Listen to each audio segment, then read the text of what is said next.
Shows John Belushi, Chris Farley, Phil Hartman, and Norm Macdonald digging a hole in the woods with shovels. Farley: why are we doing this again? Belushi: the producer wants Joe King at the Snottle birthday party on Saturday, November 26th. Farley: but why is King buried in the ground? Hartman: burying King alive is what Charles Grodin specifically demanded to be included in his monologue. Macdonald: why are we having a Snottle birthday party anyway? Belushi: I think the producer wants to keep us on our toes. The threat of the Thunder Groundlings keeps us from slacking. Macdonald: what the hell are the Thunder Groundlings?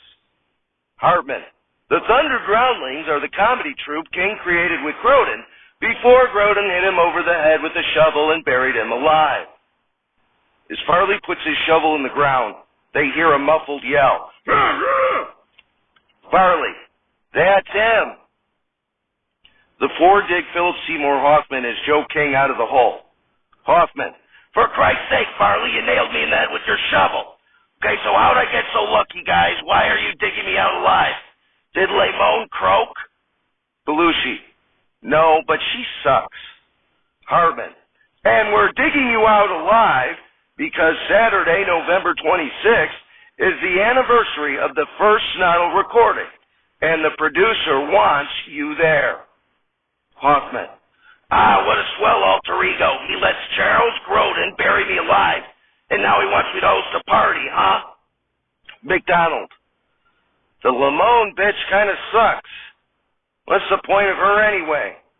Hoffman: the point of Lemon is that my alter ego, Mr. Murphy, fired me after Snottle 88 not passed. Caused a suspension for the show eventually. Macdonald: well, actually, he said to say that you weren't fired and were instead merely suspended, you know? And really, if not for me and Chris here, you'd probably be the producer of Saturday Night Alive. Hoffman: so what are you saying? Farley: what Norm is saying, Joe, is that why don't we just go back to having it be Snottle, with the vast majority of the episodes being Saturday Night Alive, but Snottle gives you the chance to be kind of 30 Rocky behind the scenes, such as we're doing right now. Hoffman: but this is Saturday Night Alive. Belushi: we decided to suggest to you that you run Snottle and Saturday Night Alive. Saturday Night Alive episodes will normally do sketches, as it is the show within the show, and Snottle will do behind-the-scenes plots, like Chris said, like we're doing right now. Macdonald: and also, I resign as booker. You have to get your own musical guests and hosts. Ted Turner is suing me for claiming he was dead. How is it even possible that that guy's still alive? Hartman: so what do you say, Juris Dr. King? Hoffman: well, what about Lemon? Hartman: Mr. Murphy said the cast will get to vote on who they want to be the producer. Cuts to the parking lot of the Thatcher Woods in the Rosa Parks. Shows Brittany Murphy as Liz Lemon standing behind a podium with Hoffman, Belushi, Farley, Macdonald, Hartman, Gilda Radner, Jan Hooks, and Denitra Vance sitting in chairs while facing the podium. Murphy: okay, deploratory players, per the producer's wishes, there will be a vote among you for who remains the producer of Saturday Night Alive. First of all who vote for me to remain in power, please stand up. Radner, Hooks, and Vance all stand up. Murphy: now if those who want King to return to produce, please stand up. Belushi, Farley, Hartman, and Macdonald all stand up. Murphy: Joe King wins 4-3. The floor is yours, Joe. Murphy sits down while Hoffman stands up and walks behind the podium. Hoffman: first order of business, Lemon, I'm not firing you, but you are now the show's booker. So if we ever have someone else on the show again who is still alive, we get to blame you. Okay, secondly, the show is once again officially Saturday Night Live Snottle, but our primary focus will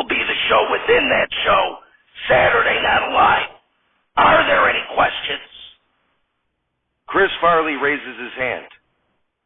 Hoffman. Okay, great. Since there aren't any questions, get ready for our birthday party on Saturday, November 26th. We're inviting everyone who has ever been on the show. And dead from the earth, we're not alive.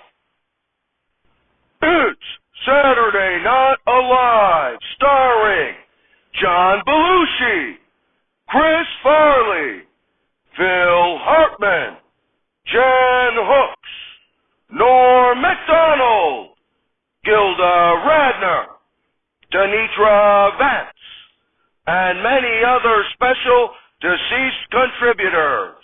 Musical guest, J.B. Lenoir, and your host, Garry Shandling. Everybody, Garry Shandling. Applause, applause, applause. Shandling. Thank you, thank you. I'm happy to be here hosting this show. I was actually part of the cast a little less than a year ago, though King only would refer to me as Larry Sanders. And he wanted me to plug that there will be a birthday celebration episode Saturday, November 26th to celebrate the one-year anniversary of the first recorded Snoddle, or as I like to call it, the dramatic fall of Western civilization. But at least you get to judge which voices suck the worst. And I'm guessing he'll sing a song. You can practically hear the nicotine vibrating in his throat when he sings. No, now this show has come a long way. The producer, in all his infinite wisdom, started out by having his alter ego, Joe King, portray himself, Tom Murphy. So that means that he has had Joe King running around with a pair of scissors ready to cut Fred Willard's dick off while claiming that his name was Tom Murphy. Believe it or not, the show has no sponsors. The producer, in all his infinite wisdom, also had his alter ego, instead of himself, narrate the show. Is there anything dumber than having this annoying of a voice narrate a show? It's not exactly Ron Howard. But enough about this show. President Biden this morning shows Hoffman next to Helena Hutchins behind the camera, who tears up the cue cards and replaces them. Shows Shandling, who starts reading the new cue cards and says, okay, I guess I'm not going to be talking about politics after all, but instead say my name is Larry Sanders, and I was on the Garry Shandling show on HBO. Shandling winces and says, you know, I'm so sick of that joke, forget the monologue. Shandling walks to the adjacent stage where there is a late night set and sits behind a table and says, please welcome our first guest, a dream come true for me, Ed Sullivan. Music starts to play. Applause, applause, applause. Sullivan does not come out. Shandling looks backstage and asks, is Sullivan back there? Hoffman walks on the set. The audience starts to boo. Shandling winces and asks, really?